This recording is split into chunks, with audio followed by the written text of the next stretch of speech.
It is Class Act Friday all morning long. We'll be live from Morristown High School in Morris County, New Jersey. Hundreds of students and staff are up early with us. And we can feel the excitement from here. Let's take it out to our Wragge. Hi, Chris. Ladies, good morning once again. I'm so excited to be in a school that can match my excitement and my energy.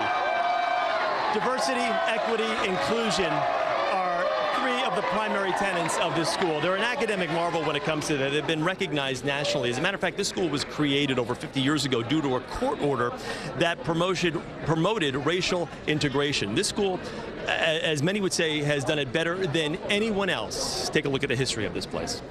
You're coming into the best high school in the state of New Jersey by far. Morristown High School serves a diverse population of over 1,900 students. The New York Times ranked Morristown High tops in the model of achieving successful racial integration. Roughly half the students are Spanish-speaking, and the curriculum reflects it. And being that so many students are trying to learn Spanish and other students are trying to learn English, it really is such a wasted opportunity for language exchange. Yeah. So what Intercambios offers is an opportunity for people to come and practice their language skills a totally authentic way, no conjugation charts, and people actually forge relationships that they might not have done otherwise because they didn't have any class overlap. This club, Intercambios, means exchange. And not only is it extremely popular, but it allows a free-flowing exchange of cultures and ideas, leading to lasting friendships. It's not like other clubs. You come into the room and you really feel like it's a safe place. You can come here, eat food, you play games. It's really exciting, and it's not like one of those things that you're not excited to come to. Yeah. Like every single Wednesday, I'm really excited to be here. At home, I speak Spanish a lot, but at school, I mostly speak English with students. So I was just really trying to become better at Spanish because I usually only speak it with my mom, never with kids my actual age. So I just wanted to get to experience that. Morristown High School addressed diversity head-on immediately following the Supreme Court's Brown versus Board of Education decision over 70 years ago. The Morris School District answered that call with a model example of diversification. Being a student here, I really value inclusion and diversity and that sense of community. And I feel like I really have that here at Morristown, not just in SGO, but just in our classrooms and our student body itself. We have a very diverse community at this high school, so we do a lot of our things like Instagram, morning announcements, all in English and Spanish. Hola Morristown, soy William Quiseno.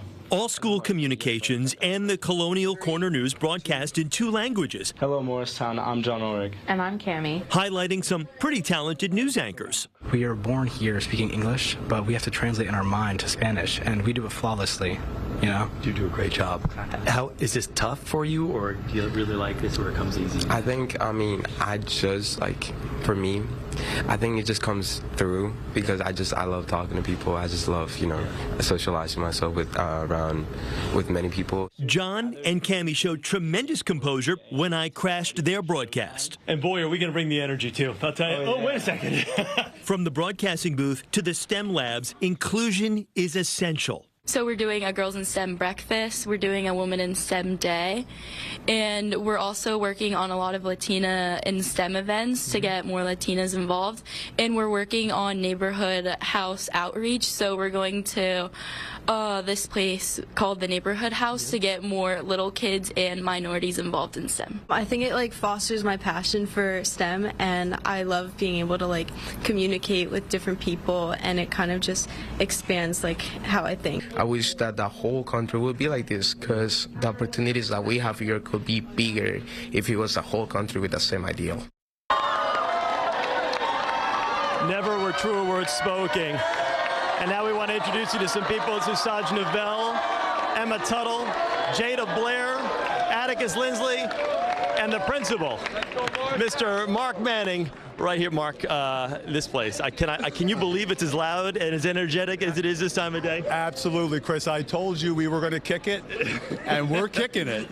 I'm so proud of these kids. I couldn't ask for more. We talked in the piece how integration here and diversity, equity, inclusion has been so many the primary pillars of this school for so many decades. How tough has that been to pull it off?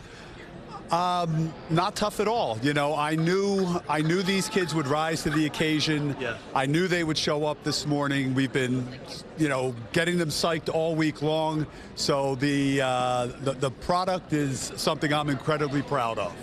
We talked about all the programs here. We had a chance to speak to so many of the kids. You've got such an impressive lineup. You've got almost 2,000 students at this school, and one seems to be more impressive than the other. I know when we talked about, hey, what are some of the more popular clubs here? You're like, well, you know what? They are all equally popular. Yeah, absolutely. I mean, we have close to 60 clubs to meet the needs of our, you know, diverse population here.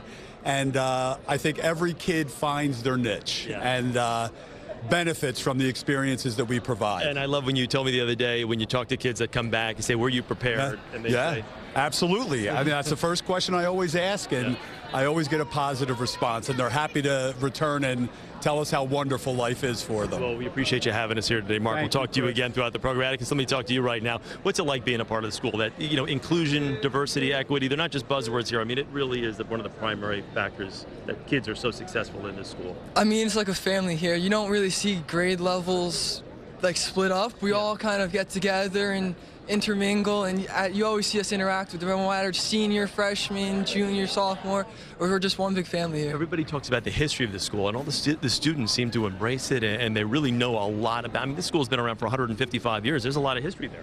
History's a big thing here. We learn about our history. You have clubs like Heritage Club where they learn about history, and sports history here. It's deep history here, and you have families that still come back here and think about all the achievements they've made prior. Thank you very much, man. Good to see you, and thank you for Jada. How are you? How you doing? How about you? Good. You're not nervous, are you? A little bit. It's okay. You're doing great. Everybody's doing great. Are you surprised to see all your student body here that showed up this early and are this excited about promoting this school? No, I'm not. There's a big community in our school, and I'm part of the Equity and Inclusion program. Yeah. And we like to reach out to so many grade levels, all beyond. One of our main things is story time, and it's a student-led group where high schoolers go to the elementary schools and read books about diversity and inclusion, and it's a great way to like help start young. You got it, exactly. You've got to turn me on. And you're also part of the Equity Inclusion Club, right? Emma, so tell me, what got you involved? Well, I actually got involved during the middle school, and equity and inclusion and diversity is a really big part of my life, and it's really important to me. So just making sure that I was able to make that change for our school and build that community was really great. That's awesome. Great job, man. I love it. You know, you're talking to these kids. They sound like they're all in college and, and smarter than the rest of it. Sanja, let me talk to you real quick. I know on stage, Morristown is huge for you. You're a great performer. We saw you in the piece right there. How excited are you? It's a huge charity organization here to get up there and perform with One Stage, right? Yeah, no, it was really exciting. I think it was a really different accomplishment for me because I'd never done something like that before. But I think it also really shows how much the community can come together and support a cause, because that event always raises so much money and gets so much people together. And being in the student government here, you know all about raising money and charity here because you guys do a lot. You do so much for the community. Yeah, definitely. We do, just coming up, we have No Shave November, raising money for the American Cancer Society. And then we also have a holiday gift drive charity where we contact students and families in our school who may need a little help during the holiday season, and we raise gifts for them. So I think we definitely have a lot of community connection within our school and without the whole community. That's what we love about this place. Everybody is so community-oriented, and everybody is so involved. Having a round of applause for everybody. Thank you, guys. Thank you. Did you hear the voice on Sanja? Unbelievable. But that's what it's like here in Morristown. Everybody is so fully immersed in the school and the programs that are here. And it's a rowdy bunch, ladies. I guess we take it back. I love it, Chris. So much Amazing. energy. Yeah.